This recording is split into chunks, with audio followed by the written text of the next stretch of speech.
Hi, I'm back again to talk about something that I touched on a little bit last time. We talked about your electrolyte deficiency last time. So this time I wanted to start with sometimes when people ask me about eating more fat on a ketogenic diet, I tell them, yes, eat more fat. You need to eat more fat. That's what you need to lose weight. And it is true, but I do feel like a fraud because I know a lot more than I guess the average ketogenic dieter, and that if your body is not processing those fats, you are going to have a problem.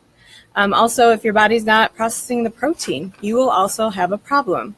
A lot of people go to carbs as their go-to because it's easy to break down, it's easy for your body to process, and that just will help you feel good. So when you are doing a diet like a ketogenic diet, you need to make sure that you are processing everything right, and that is you're using your digestive system correctly. And so I am going to go over a little bit on how to improve your digestive system if yours is not working for you. So I am just going to give a very basic explanation. There are a lot of smarter people than me that can explain this to you, so I will give you those references. But first, your digestive system has two basic components. You have the stomach acid and the bile. And so when you start eating and the digestion process starts, your acid starts releasing to break down the food, and then it meets with the bile and it creates an explosion. So this breaks apart your food and gets the nutrients to your cells where they need to go. Now, if you have either not enough stomach acid anymore, or if you don't have proper flowing bile, that explosion won't happen and your food will not go to where it needs to go. And then you are either going to, it'll go through your digestive system with you not using the nutrients, or even worse, it'll be stored as toxins or fat, toxins in the form of a lot of sicknesses, nausea, gas, burping. I know a lot of people think that gas and burping is just a part of everyday life, but it's not. That is a sign that you are not digesting your food properly, and it is rotting and fermenting in your body, which doesn't sound appealing. So you need that explosion, so you don't have the toxin. So stomach acid is something we all create, but a lot of people lose it as they age. They also lose it through poor diet. If you're not eating enough quality foods, enough quality meats, you need that for stomach acid. So unfortunately, a lot of vegetarians are going to have poor stomach acid. Also through medications, if you are taking anything for heartburn, any kind of bad acids, that is going to kill your stomach acid and you will not be able to break down food. So like if later in life you don't like red meat all of a sudden, that's why, because you can't break it down. So you're not going to want to eat it. The body just knows not to eat that because it's toxic for you. Also, bile flow, it gets thick and sticky and it doesn't move. And again, this is through a lot of consumption of like carbohydrates that are junk, Doritos, bread, things like that. Also through a lot of medications like birth control that can make your bile thick and sticky. I am not telling you to go off birth control because if you don't want a baby, you don't get a baby, but it's something to consider. All right, so there are some signs of low stomach acid, and those include reflux and heartburn, burping, bloating in your upper abdomen, undigested food in your stool. So if you're seeing corn come out whole, then you don't have great stomach acid. Constipation and low blood pressure. So if you don't have the stomach acid, you are not breaking down your proteins properly. And if that's the case, there is a supplement you can use to help, and that is called HCl, hydrochloric acid, which is what stomach acid is. So if you're not properly making it, you can supplement with HCl until your body kickstarts and starts making it its own again. That might take a while. It could take a month. It could take a couple months. I don't know what your stomach acid is like. Sometimes you don't always need this. You can try and use foods like pickle juice will sometimes help, or apple cider vinegar.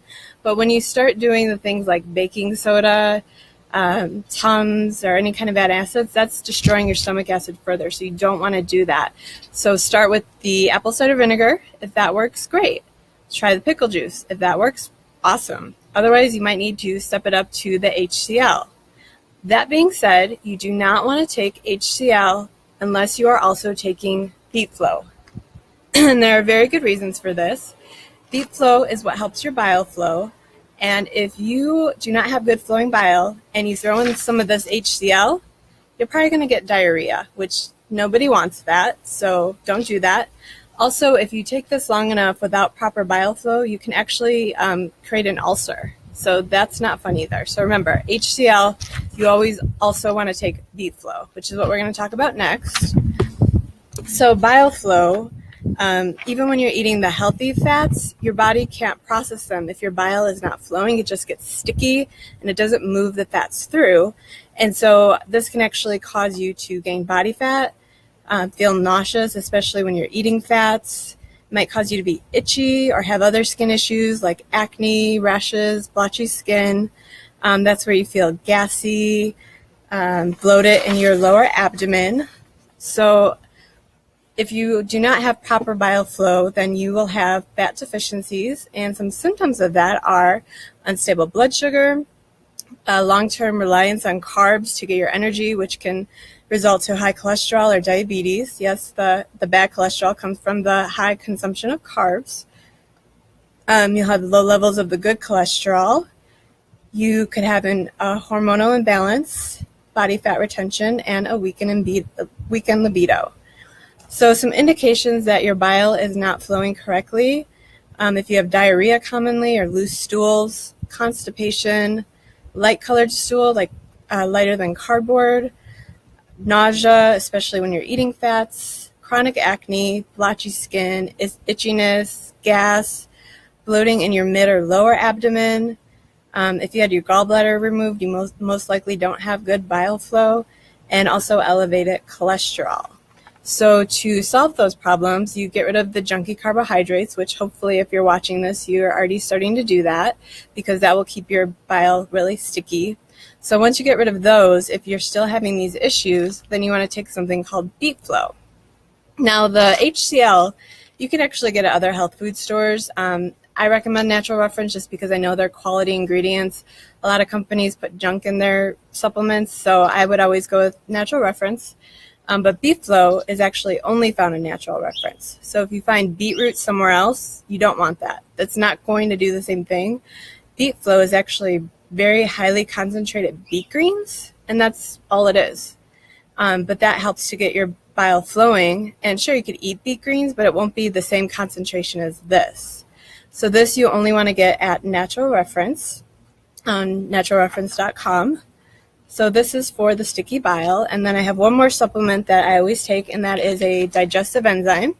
I use Digestive from Natural Reference because, again, I trust them. I know their ingredients are high quality, and the high quality supplements are the ones that will work. They're not just junk you're wasting your money on. And so the Digestive will help you break down your foods. A lot of times as we age, we lose the digestive enzymes or other enzymes, and your body will start stealing enzymes from other processes like making hair, nails, things like that, and it'll use them towards digestion if you don't have enough. So this is something that I will always be taking to help me with it. And I also use this kind because it helps your body kickstart its natural HCl production, so that way you don't have to take it for as long. Whereas if you're just taking the HCl, you might have to take it longer. This has cofactors like zinc that will help kickstart that, and it also does have a little bit of extra HCl in there to help you. So the Digestive you can also take by itself. Beet flow, take by itself. HCl, you always need beet flow. Just remember that. It's very, very important. All right, I know I talk kind of fast. There's just a lot of information to go over. But if you think you are having any of these issues and you want to look into it further, it would really help your weight loss journey and your health journey to look into fixing your digestion. When I first started, I couldn't lose weight. It was almost impossible. I kept going through the same 3 or 4 pounds. I had a lot of issues, heartburn. I mean, you could read about it on my website. There's just a ton. And I took these supplements for a while, and all of my issues went away because I finally started digesting my food properly. Nutrients were going where they were supposed to, and that's what we want. So if you do decide that you want to look further into these, I ask that you get the book, Kick Your Fat in the Nuts, because this will fully explain everything, hopefully at a slower pace than I'm going right now. And if you do decide to take them, I want you to email me so I can send you the proper instructions on how to take them. It can get a little bit confusing. The bottles don't really tell you what you need to know, so let me know. And then if you are going to order them from Natural Reference, I just ask that you use my practitioner code, Nissa Helps Me, all one word, so that way they can tie you to my coaching account and I know who is taking what, so you're not taking the wrong thing. All right, that is our quick digestion overview. So again, go to kickyourfatinthenuts.com if you want more information. I also have a blog on my website, Eating Fat is the New Skinny, if you want more. And thanks for following me.